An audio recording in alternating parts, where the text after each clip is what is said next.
Hi friends, welcome back to Teacher Truths. This video is about your odds. What are your odds when you retire, or possibly in retirement, will you become a millionaire? Okay, so let's talk about it. There's a lot that goes into it. I was a public school teacher. My wife is a public school teacher. A pension makes up a huge portion of our retirement. If you're at a charter school or a private school, perhaps you don't have the pension component from the state, but you still have, hopefully, some other retirement accounts that have grown over time and, of course, can grow in the future. So let's talk about it. When you retire, your last year, head into, the endless summer that is summer vacation, that is retirement, what are the odds that you will be a millionaire? Probably not good, right? I've known a ton of people who have retired, are close to retiring, and the vast majority of them, they don't have $1 million in their accounts. Now, there's always an exception, right? One of my buddies, and it's a rare case, right? There's always an exception to the rule. Single guy, small mortgage payment, he drives a used car, has always had a summer job, and absolutely pumped the retirement accounts to the max for more than 20 plus years, and I've seen his accounts. He has over $1 million between the Roth IRA, 457, and 403b. Okay, but that's a one percenter. Let's talk about the 99% of us who, when we retire, we don't have $1 million sitting in our accounts. But that doesn't mean it can't happen. Okay, and that's what I want to talk about. So if you're in your 40s or 50s right now, and you're kind of looking at retirement, down the road, hopefully you started investing when you were young, right? But you don't know what you don't know. When you're a brand new teacher, you're just trying to figure out how this is all going to work, and you're not thinking about, okay, 30 years from now, 25 years from now, 40 years from now. I mean, that you're going crazy with all the stuff that is being a teacher, whatever level that you're at.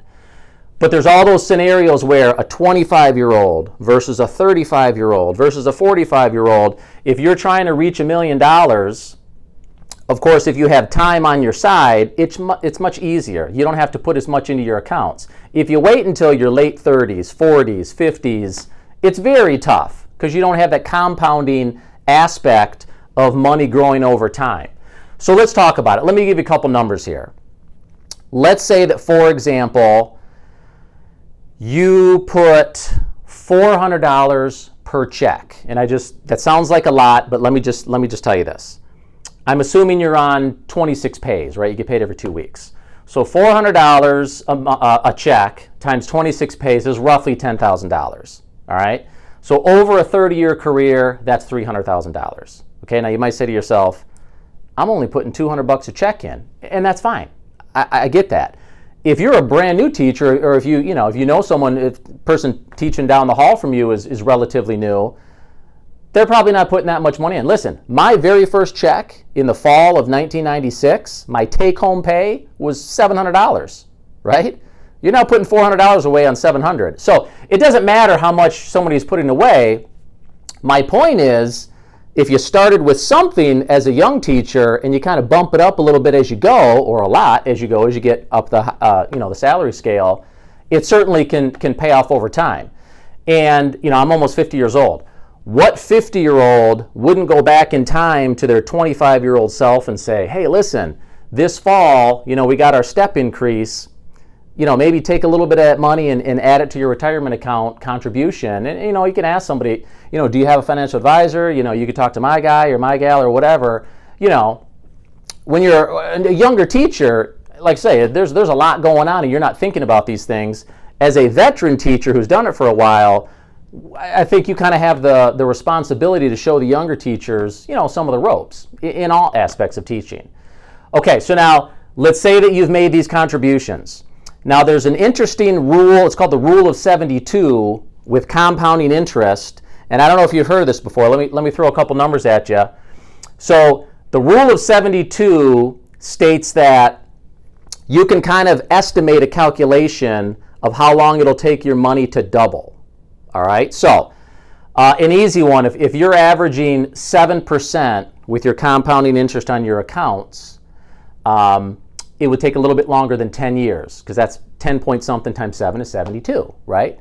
If you're averaging 10%, which isn't normal or isn't likely, it would only take 7 years, right? If you get 8% on your accounts, 9 years. If you get 9%, 8 years. 8 times 9 is 72, right? So let me throw a couple numbers at you here. And let's just assume that you're averaging about 7%, so it'd take about 10 years. Okay, so let's look at a couple numbers. Let's say that when you retire, your accounts total $125,000, okay? I don't know if that's normal, if that's high, if that's low, if that's kind of what right on the stick there. I don't know, but let's just use that and I'll throw a couple.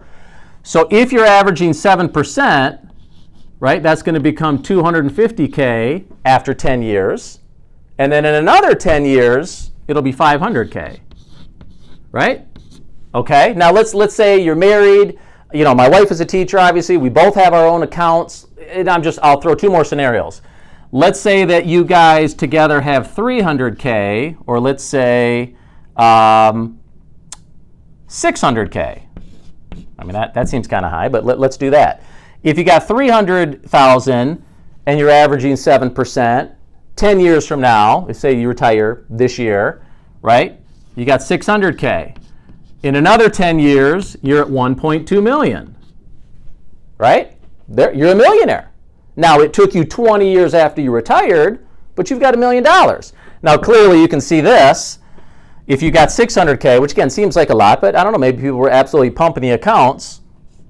$1.2 million in 10 years, and then another 10 years, $2.4. Okay, to me that doesn't seem likely. Maybe somewhere in here is more normal, but you can see that over time, even once you retire, you certainly could become a millionaire. Now, you might say, well, I need this money for college or weddings or we're buying a vacation home or, okay, everybody's different. I certainly can't know all of your, the financials that make up your life. But my point is, although you might not be a millionaire when you retire, I don't have $1 million in the bank to go pay cash for $1 million home, but I'm planning on over time having these accounts generate $1 million. Now, let me go back to the pension. There's all these calculations you can run, and I know everybody's pension is slightly different from state to state.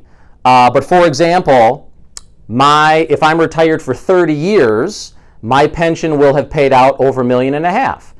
I'm planning on being retired for 40 plus years. Into my 80s, my upper 80s, it will have paid out $2.1 million. So although you don't have it all at once, certainly if you've kind of taken care of business throughout your teaching career when you're getting paid, you certainly can become a millionaire. Okay, and how that occurs is kind of up to you. These are conversations that you need to have, with a financial planner. And you talk about different risk. Do you want super risky? Do you want moderate accounts? Do you want conservative? Do you want some of each? I'll have this one be kind of risky, but then I'll have kind of a more conservative one over here. So those are the conversations that you need to have. So I appreciate you listening. This is what I'd like you to do if you would. In the comments, would you leave maybe a savings tip that works for you as far as tucking away some money for retirement that maybe somebody else could benefit from? If you get your, whatever percentage step each year, do you take a portion of that? Or, something with your income tax returns or whatever. Maybe leave a comment of something that could help another teacher, and please share this with as many teachers as you can. I would love it if you would like and subscribe to these videos. There's much more to come. Listen, money is one thing. I have realized in retirement, I'm heading into my third year. School just started here recently. And I'm realizing that time is the most precious asset, I think, in my opinion. Yes, you want to have money. You got to be able to pay your bills. You got to pay for all the things that, that occur in life. But there is nothing more valuable than time. And I appreciate your time in watching this video. So thank you so much, and we'll talk to you next time.